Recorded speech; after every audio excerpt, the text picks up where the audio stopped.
Hello दोस्तों, नमस्कार। मैं हूं डॉक्टर उमेश रगटाटे। दोस्तों, आज हम बात करने वाले हैं लीवर डिसऑर्डर के बारे में। तो लीवर डिसऑर्डर क्या होता है, और मैं आपको कुछ ऐसी 2 मेडिसिन बताऊंगा जिससे कि आप अपने लीवर को डिटॉक्सिफाई कर सकते हैं, मतलब लीवर के कार्य को आप सुधार सकते हैं। तो लीवर डिसऑर्डर क्या होता है?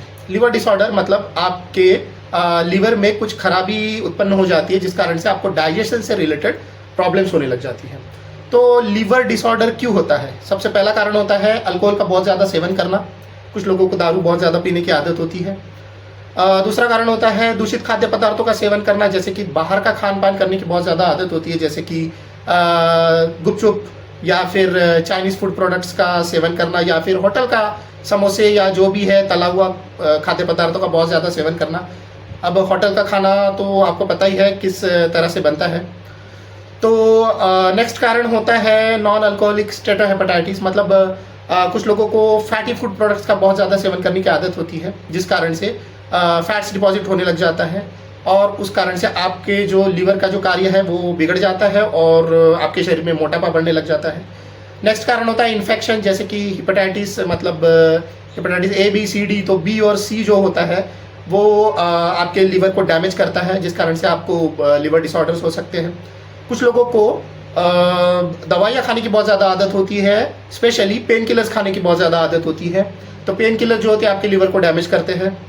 नेक्स्ट कारण होता है डायबिटीज़। डायबिटीज़ के कारण भी आपका लीवर डैमेज होने लग जाता है। तो इसके लक्षण क्या होते हैं? सबसे पहला लक्षण होता है जॉन्डिस। आपको पीलिया होने की बहुत ज़्यादा संभावना होती है। अब पीलिया क्यों होता है? जैसे आपके लीवर के सेल्स जब डैमेज होने लग जाते हैं तो आपके लीवर में बिलीरुबिन जो बनता है, ये बिलीरुबिन नॉर्मल कंडीशन में आपके इंटेस्टाइन में पहुंच जाता है, जिससे कि लैट्रिन का जो कलर होता है वो येलो होता है। लेकिन जब जॉन्डिस हो जाता है या फिर लीवर के सेल्स डैमेज हो जाती है, जिस कारण से लीवर में सूजन आ जाती है, तो यह बिलीरुबिन आपके इंटेस्टाइन में नहीं पहुंचता है, सीधा ब्लड में मिलने लग जाता है, जिस कारण से फिर आपके नाखून का कलर येलो हो जाता है, जिसे इक्टेरिस कहते हैं। आपके आईज का कलर भी येलो हो जाता है, और जो लैट्रिन का कलर होता है वो मतलब सफ़ेद टाइप होने लग जाता है, या फिर हल्का हल्का पीला बस रह जाता है, क्योंकि बिलीरुबिन की मात्रा जो इंटेस्टाइन में नहीं पहुंच रही है और वो सीधे ब्लड में मिल रही है, उस कारण से ये सब चीज़ें होने लग जाती है।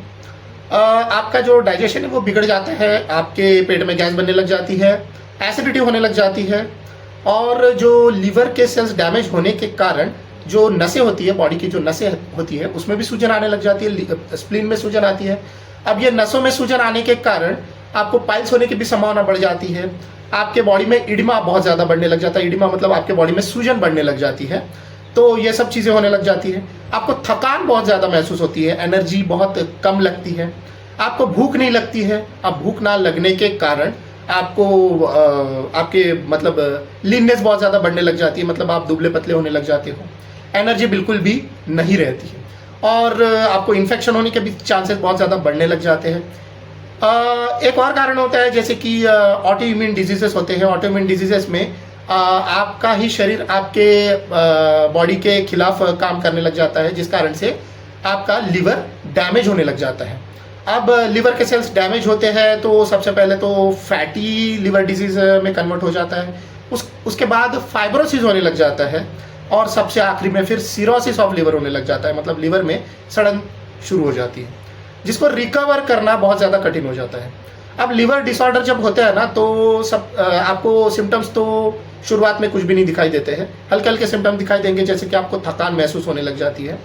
कुछ दिनों के बाद आपको जॉन्डिस दिखाई देने लगेगा, और फिर ऐसे ही सिम्टम्स धीरे धीरे बढ़ते चले जाते हैं। लेकिन जब सिरोसिस ऑफ लिवर हो जाता है तो फिर आपको एसाइटिस होने की भी संभावना बढ़ जाती है, मतलब पेट में पानी भर जाता है, और सिम्टम बहुत ज़्यादा हो जाते हैं, तो फिर उसे रिकवर करने में भी बहुत ज़्यादा समस्या हो सकती है, और रिकवर भी होना मुश्किल हो जाता है। तो मैं आपको कुछ होम रेमेडीज़ बताता हूँ, जो कि हल्के हल्के सिम्टम्स अगर है तो आप उसे रिकवर कर सकते हैं। तो सबसे पहला जो होम रेमेडी होता है वो होता है एलोवेरा जूस। ये एलोवेरा जूस जो होता है ना, ये लीवर के कार्यों को सुधारने में बहुत ज़्यादा हेल्प करता है। इसे 10 ml सुबह और 10 ml शाम को लिया जाता है। और दूसरा होता है त्रिफला चूर्ण। त्रिफला मतलब जो हरड़, बहेड़ा और आंवला से बनता है, इसलिए उसे त्रिफला कहा जाता है। तो त्रिफला जो चूर्ण होता है, इसे आधा चम्मच सुबह और आधा चम्मच शाम को गर्म पानी के साथ लिया जाता है। तो बस इतना ही बस करने से जो आपका जो लीवर का जो कार्य है वो धीरे धीरे धीरे धीरे सुधरने लग जाता है और आपका लीवर जो है नॉर्मल हो जाता है। लेकिन ये जो 2 होम रेमेडीज़ है ना, ये हल्के कंडीशन में ही यूज़ करना है। अगर बहुत ज़्यादा हो जाता है तो आपको तो डॉक्टर के पास जाना पड़ेगा और डॉक्टर को दिखाना पड़ेगा। तो दोस्तों आज के लिए बस इतना ही रखते हैं। वीडियो कैसा लगा ज़रूर बताइए। अगर अच्छा लगा हो तो चैनल को सब्सक्राइब कीजिए, वीडियो को लाइक कीजिए। मिलते हैं नेक्स्ट वीडियो में। Thank you very much.